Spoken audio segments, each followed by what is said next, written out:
JEE main 2024 का सवाल differential equation दी गई है हमको, जिसको हमें सॉल्व करना है। y0 इक्वल टू 0 ये कंडीशन दी गई है, y1/2 is equal to m/n है, ये हमें कुछ अननोन सा दिया गया है। हाँ, और वो m और n की जो वैल्यू होगी उसको ऐड कर दिया जाएगा, जो रेशियो आएगा यही हमें इसका आंसर निकालना है। तो सबसे पहले हम इस डिफरेंशियल इक्वेशन को सिंपल फॉर्म में लिखते हैं, dy/dx क्रॉस मल्टीप्लाई करते हैं, 1 माइनस एक्स स्क्वायर से डिवाइड करिए तो ये हो जाएगा x/1 minus x square into y plus x cube plus 2 into square root of 3 into 1 minus x square upon 1 minus x square.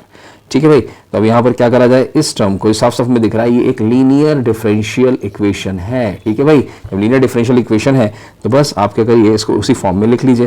किस फॉर्म में, dy/dx माइनस वाई का टर्म भी लेफ्ट साइड पे करिए, x upon 1 minus x square y is equal to x cube plus 2 into ये जो term है यहाँ पर, दिस टर्म जो आपको नजर आ रहा है, ये टर्म यहाँ कैंसिल होगा और यहाँ पर एक स्क्वायर रूट आ जाएगा। तो फाइनली हम क्या लिख सकते हैं, that is equal to into root of 3 upon square root of 1 minus x square. ठीक है, तो यहाँ साफ साफ दिख रहा है कि हमें डिफरेंशियल इक्वेशन दिख रही है, लीनियर इक्वेशन। ये जो टर्म है दिस इज कॉल्ड p, ठीक है, लीनियर डिफरेंशियल इक्वेशन फॉर्म है, और ये जो टर्म कहलाएगा ये कहलाएगा q। तो ये याद रखिएगा, ये p और ये q है। तो सबसे पहले हमें क्या निकालना पड़ेगा, इंटीग्रेटिंग फैक्टर निकालना पड़ेगा। तो चलिए इंटीग्रेटिंग फैक्टर निकालते हैं। इंटीग्रेटिंग फैक्टर निकालने के लिए जो सबसे पहला हमारा फॉर्मूला होता है, that is equal to e की पावर p इंटू dx। तो p क्या है भाई, यही जो टर्म है यही तो p है, यस और नो। तो बस यहाँ पुट कर दीजिए e की power minus x upon 1 minus x square dx। तो यहाँ साफ साफ दिख रहा है, this is very simple, basic level of integration है।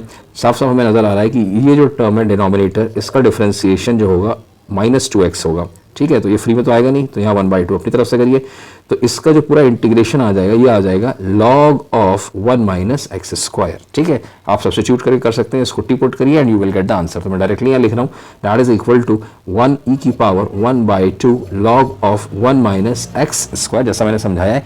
अब आप अच्छे से जानते हैं यहाँ पे ये पावर है, ये 1/2 है, ये इसकी पावर पे चला जाएगा, तो अब ये 1/2 हो जाएगा। जब ये 1/2 हो जाएगा तो 1/2 को आप काट के क्या लिख सकते हैं, यहाँ पे रूट लगा सकते हैं।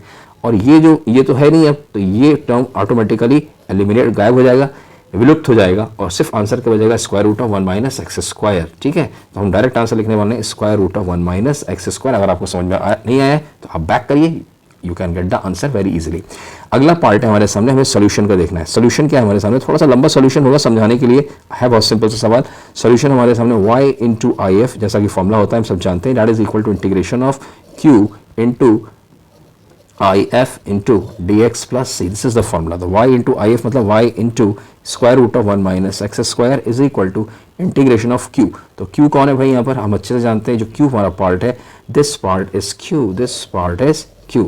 बस तो q को इससे मल्टीप्लाई करिए, तो यहाँ पर क्या हो जाएगा, that will be q है हमारे सामने x cube plus 2 into root 3 upon square root of 1 minus x square, I F है square root of 1 minus x square plus C. तो यहाँ साफ साफ हमें नजर आ रहा है कि ये दोनों एक दूसरे से क्या हो जाएंगे, कैंसिल हो जाएंगे। फाइनली हमारे सामने जो टर्म बचेगा, y square root of 1 minus x square is equal to, integrate कर दीजिए तो रूट 3 तो कॉमन हो गया, यहाँ पर इंटीग्रेशन आ जाएगा एक्स की power 4 upon 4 plus 2x and that is what the integration plus C. अब हमें क्या करना है, यहाँ कंडीशन को यूज करना है। कौन सी कंडीशन को भाई, यहाँ पर ये जो कंडीशन दी गई है y0 मतलब x की वैल्यू जो है 0 है और ये है y की वैल्यू भी 0।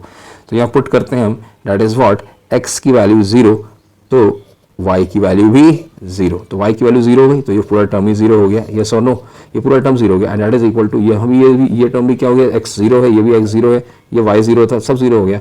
तो ये भी हमारे सामने जो फाइनली बचेगा, that is 0 plus c and the value of c is equal to 0। So our equation is what, our equation is hence, हमारी जो इक्वेशन आएगी देयरफॉर वो आ जाएगी y square root of 1 minus x square is equal to root 3 x की power 4 upon 4 plus that is 2 root 3x। This is the equation, main equation. अब हमें क्या करना है, यहाँ भी हमारा सवाल खत्म नहीं हुआ है, हमें m और n की वैल्यू निकालनी है। यहाँ पर तो अगला पार्ट है वो ये है y1 की पावर 1/2, तो हमें x की वैल्यू को 1/2 पुट करना है और उससे देखना है आंसर क्या आने वाला है। तो चलिए y की वैल्यू हम 1/2 x की वैल्यू 1/2 पुट करके देखते हैं। तो यहाँ हमने x की जगह पर 1/2 पुट किया और देखते हैं यहाँ पर y की वैल्यू क्या थी। तो y square root of 1 minus 1/2 का स्क्वायर 4 हो गया, that is equal to root 3 upon 4, 1/2 की पावर 4 1/16 हो जाएगा प्लस 2 रूट 3 इंटू 1/2। तो यहाँ पर हो जाएगा that will be very easy and that is 2। तो तो ये हमारे सामने इसकी वैल्यू आ गई, y की वैल्यू कितनी आ गई, इसको फाइनली सॉर्ट आउट कर लीजिए। y इज इक्वल टू ये हो जाएगा √3/2 सॉल्व करने पर, और ये हो जाएगा हमारे सामने √3 तो कॉमन है ही, और अंदर आ गया 1/64 प्लस 1, तो यहाँ हो गया √3 इंटू 65/64। तो यहाँ साफ साफ हमें नज़र आ रहा है कि ये √3 और ये √3 कैंसिल हो गया, ये 2 और ये कैंसिल हो गया 32। तो देयरफॉर y की जो वैल्यू आ रही है वो 65/32 आ रही है, and that is equal to m/n। Therefore हम कह सकते हैं कि m प्लस n जो है वो 65 प्लस 32 है, दैट इज इक्वल टू 97। तो फाइनल आंसर जो हमारे सामने आ रहा है that will be equal to 97। Yes और नो? अगर आपको सब पसंद आया हो तो प्लीज़ शेयर करिए, सब्सक्राइब करिए, और रोज़ नए कॉन्सेप्ट जानने के लिए